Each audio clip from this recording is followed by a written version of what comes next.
ایسے ایسے شاعر آ گئے ہیں میدان میں کہ جن کو اسلوب کا علم نہیں ہے۔ میں پچھلے دن ایک شعر سن رہا تھا، میں نے پہلے بھی اس پہ بات کی ہے، وہ پتہ نہیں کس قسم کا وہ شعر ہے، اس کا آخری مفہوم ہے کہ رب آکھے سونا میں بخشاں گا امت بس تو نکی جی ہاں کر دے۔ ایک تو دیکھو کیسا بازاری لفظ ہے، اور نعت میں اس کو جو ہے وہ کس طرح مندرج کیا گیا ہے، اور پھر اس نعت کا جو تاثر ہے وہ یہ ہے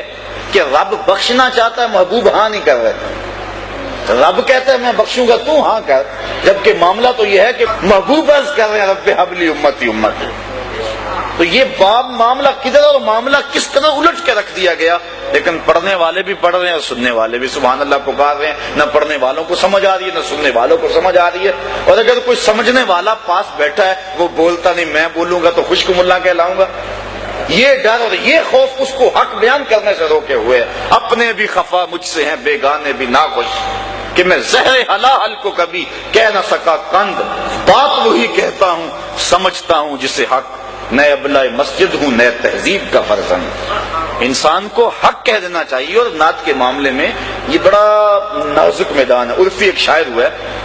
وہ کہتا ہے عرفی مشتاب کی رہے ناقص نہ صحرا،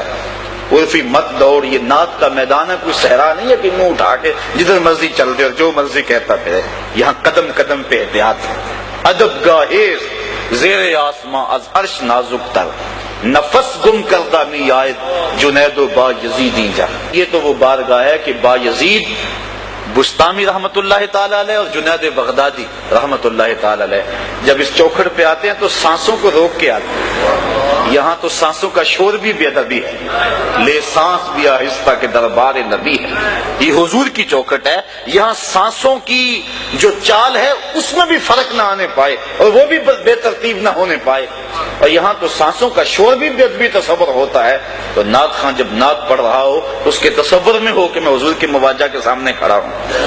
اور پھر اس تصور میں ڈوب کے اپنے الفاظ کے زیر و بم اور اپنے کلام کا انتخاب کرے، اور پھر اس کی جب دھڑکنیں صلی اللہ بن جائیں تو اس کی زبان سے نکلا ایک ایک جملہ دلوں میں ترازو ہوتا چلا جائے گا، اور وہ نعت صاحب نعت کے قریب کر دے گی، اور جب نعت سے اٹھنے والے گھروں کو لوٹ رہے ہوں گے وہ سینے میں عشق رسول کی دولت لے چکے ہوں گے۔ کاش کہ ہم جو ہے وہ اپنے نعت کے انداز کو اس انداز سے مرتب کریں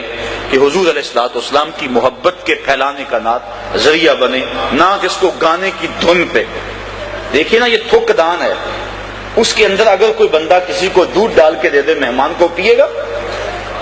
بھائی میں نے دھویا 100 مرتبہ دھویا اور پھر دیا نہیں، اس کی وجہ کس لیے ہو چکی ہے؟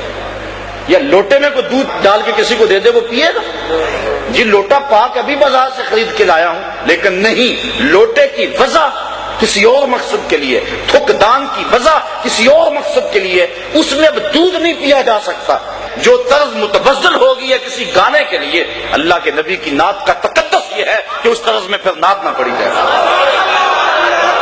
یہ بات ذہن میں رکھیں۔ اور دوسری بات یہ ہوتی ہے کہ جب اس متبذل طرز میں جب نعت پڑی جا رہی ہوتی ہے تو کچھ لوگوں کے اندر گانا چل رہا ہوتا ہے، باہر نعت چل رہی ہوتی ہے، تو یہ نعت کی حرمت کے خلاف ہے، نعت کی عزت اور نعت کے وقار کے خلاف ہے کہ نعت پڑھتے ہوئے جو ہے وہ انسان کی جو ہے سوچ اور فکر کہیں اور گئی ہو، نعت پڑھتے ہوئے نظر گنبد خضرا کی طرف ہونی چاہیے۔ تو اس بات کا ذرا جو ہے وہ ہمارے معاشرے میں اس کی بہت ضرورت ہے، اور میں پہلے عرض کر چکا ہوں اقبال کے لہجے میں، اپنے بھی خفا مجھ سے بڑے لوگ ناراض ہو جاتے ہیں، اپنے بھی اور بیگانے بھی، لیکن اس سے غرض نہیں ہے، اس سے غرض نہیں ہے کہ کون ناراض ہوتا ہے، گنبد خضرا کا مکین ناراض نہ ہو تو حضور خوش ہو جائیں۔ وہ کیا کہا تھا کہ میں کھو جاؤں حشر کی بھیڑ میں تو آپ فرمائیں، میں کھو جاؤں حشر کی بھیڑ میں تو آپ فرمائیں، ہمارے در کا ثاقب تھا گدا ہم نے نہیں دیکھا، ہمارے در کا ثاقب تھا گدا ہم نے نہیں دیکھا۔ تو کاش کہ وہ حضور علیہ السلام پہچان لیں اور حضور کی شفاعت بندے کو نصیب ہو جائے۔